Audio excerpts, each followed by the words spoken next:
Richmond's Morning News with Rich Herrera starts now. Wake up with Rich or play catch up all day. At 9:33, we break all the rules. This is News Radio WRVA.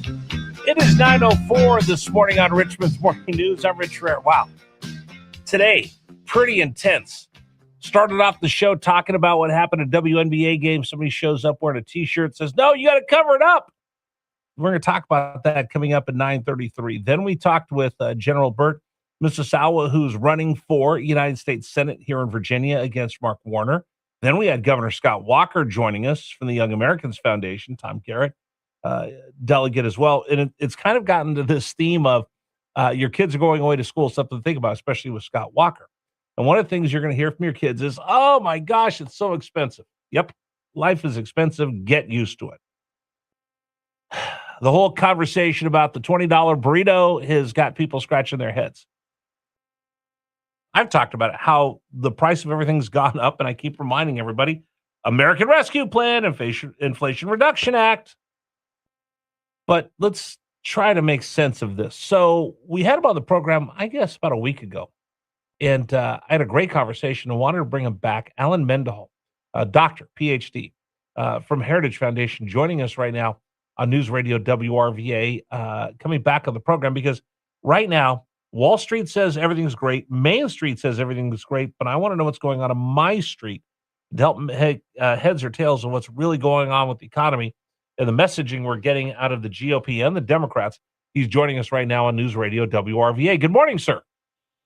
Good morning. How are you? I am great. I appreciate you taking time for me this morning. Okay. I get these reports every day. I watch the cable news. I see what CNN, MS Now says. I see what Newsmax. I see what Fox says. I hear what pundits say. Where is this economy right now? Because I keep hearing great things out of the White House and from some sectors, and then I hear people saying burritos are $20. Yeah, well, it's a tough messaging task for the Republicans because they have to point to the math and the data, which actually show that the economy is pretty good. But if people don't feel as if it's pretty good, then they don't like to be told that, hey, what you're feeling isn't accurate. So it does put Republicans in a tough position. But if you look at 2021 and 2022, when the economy was indisputably bad, and in 2021, across the full year, headline inflation averaged at 7%. In 2022, it averaged at 6.5%. So it was really high, a lot higher than the 3.4% that it's at now. People actually thought the economy was good. They actually had some confidence in the economy. If you look now, people have low confidence in the economy, but inflation is way lower. And people will try to explain it, and they say, well, it's because gas prices are so high. Well, if you look at the average gas price over the course of the year, of course, before the Iran conflict, it was $2.80 in January, $2.90 in February. If you look over the course of the year, it's just about $3.22. Well, in 2022, it averaged over $4. So it's weird. It's almost a paradox that people have felt good about the economy when it wasn't, and bad about the economy when it was good. And so it's a strange little paradox, and it's a tough thing to explain. Now, there are periods, of course, like the 2008 financial crisis, where people felt bad about the economy and the economy was bad, but it's just interesting to me. I think that when people feel really good about the economy, they may spend and borrow too much, which can create problems. But when they feel less confident, they save more, they pay down debt, they help create a healthier economy. So there is a little bit of a mismatch, which makes it tough for Republicans, but Republicans do need to emphasize the numbers. It's just, how do you emphasize the numbers without sort of what I'll call gaslighting people, without saying, hey, what you're feeling isn't real? Because there is affordability problem out there, and it's related to high mortgage rates and things like that. Inflation isn't where the federal target is. The Fed wants a 2%, but all things considered, we're looking okay. And the stock market's broken more records than Taylor Swift this year. So that's been an astounding thing. But again, even if you use that example, not everybody has access to capital markets. I mean, they have access, but not everybody is investing in stocks. Wow. Dr. Mendenhall dropping a Tay-Tay reference. I hear T Swizzle talking about it. If you talk about Jason Kelsey, I'm going to go get another Diet Coke and just let you finish the show. But here's where I want to go with this, sir. You remember when George Bush was in office, gas prices went through the roof. I think it really cost him quite a bit. Joe Biden, remember the stickers that people would put at their gas pumps with Biden pointing, I did this? Is the touch point for the American people the price of gasoline? Because that's the one thing that will decide whether I'm going to go take my kids to get ice cream this weekend or not, depending on how much it costs me to fill up my tank of gasoline. And it's really hard for anybody to say, well, the economy's doing great, but I have to think twice about how much gasoline I put in my car. The juxtaposition doesn't work, I think, for American people. Yeah, the Democrats certainly are going to be emphasizing gas prices because they are elevated, related directly to Iran and the Strait of Hormuz. And gas basically affects everything up and down the supply chain because you need transportation for essentially every good and service in the economy. So, Democrats realize that gas prices are something that everybody can relate to, and so that's why they'll focus on it. Again, if you look at what they were in January and February, they were well under $3. Right. Then in March, they tick up over $3. April, they go over $4. May, they go over $4. They're still, hovering around that $4 mark. But, again, that's where they were in 2022. It was worse, but at least I have a reason right now because of what's going on with Iran. When gas prices went through the roof, that was simply too much money between the two bills that Biden passed that he was so proud of, the American Rescue Plan, Inflation Reduction Act, shot too much money into the system and everything rose exponentially, and it hasn't come back down yet. We've talked about that a lot on the program. But again, that's the part where, and I wish the president understood this. I wish the Republicans understood this because I know the Democrats do. Wall Street can do this. Main Street can do this. But on my street, if the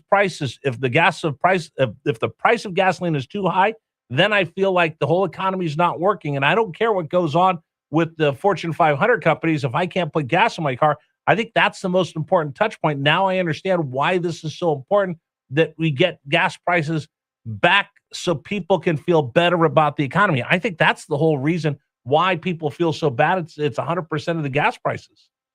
Yeah, if you look at headline inflation, it's 3.4%. But if you look at core inflation, which strips out energy and food costs, it's 2.5%. So it's much lower. And, the Iran situation it's a tough messaging because, preventing Iran from obtaining a nuclear weapon is a vital national security priority. So is protecting American energy security and keeping gas and everyday costs affordable. So we have to pursue both a secure America and an affordable America. And so to that end, the Trump administration has increasingly shifted to economic warfare against Iran. And I think this is a wise decision to try to, keep the high, talk about high inflation. I mean, Iran's is like 70 to 90%. Their economy is about to collapse. But I guess I'll go back to this, Doctor. When I worked in Major League Baseball, I worked for a couple teams that were just sabermetric focused. So I worked for the Oakland A's during Moneyball. When they started that, I worked at Tampa Bay.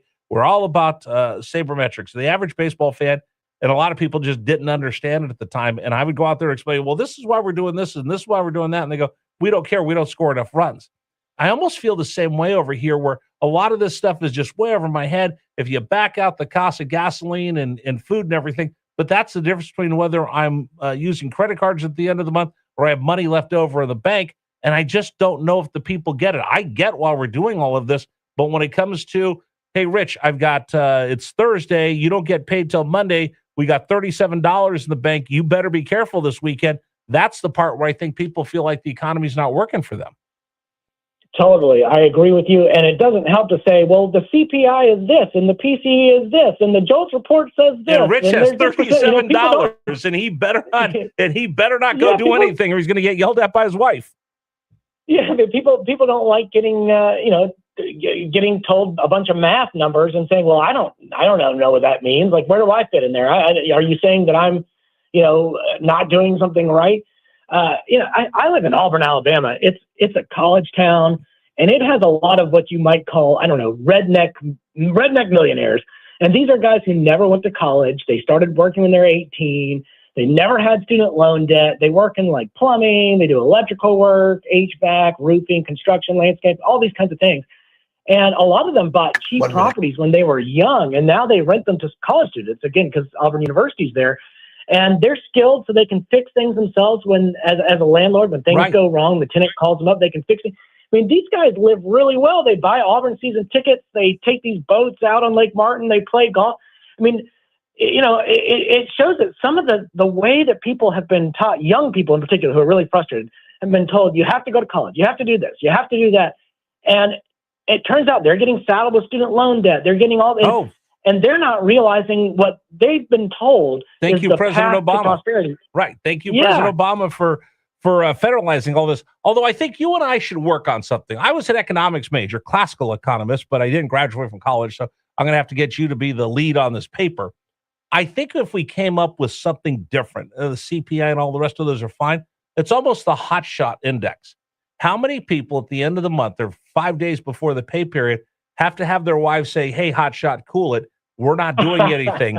I think if we understood that and the politicians understood that, they could really see what the American people are feeling right now, that hotshot index, because I get that call, hey, this is how much we have left in the bank.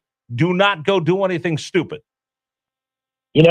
I like it, and I am curious to see how the implementation of that would work. When we start gathering data, do we survive the process? I don't know.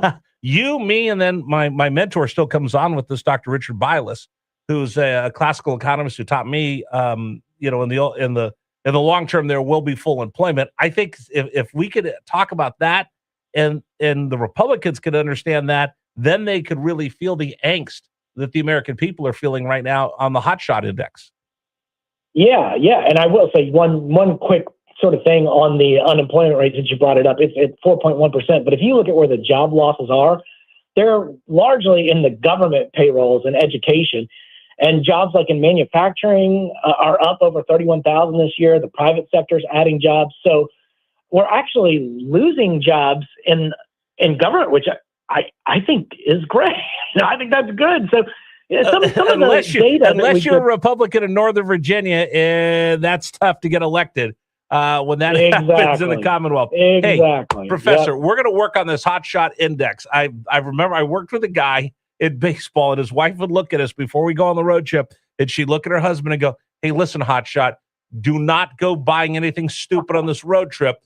We still have bills to pay before the end of the month. So that's where I came up with the hotshot index. I like it. We'll try to work that one out. Thank you, sir. I'll talk to you soon. Sounds good. Talk soon. All right, take care. Dr. Alan Mendenhall, PhD, Heritage Foundation. I'm not a PhD. I just have a couple ideas. Yeah, we used to go and they give us meal money because they give us, money to eat. And we got $89 a day. So it's a 10-day road trip. You get almost $900. And she goes, hey, listen, hotshot, do not go beyond that because I got bills to pay. So it's hard to feel like the economy is great when you're going, okay, you better be careful because you don't have that much money left in the bank at the end of the month. Let's tell you this, that the program today, I got to remind everybody we're gonna feed you next Saturday at Tom Leonard's. Again, money I make, we're going to give to Reads Across America. Hey, Dave, I'm going to get this commercial in just a second. Let's take a break. We'll come back, and I'll get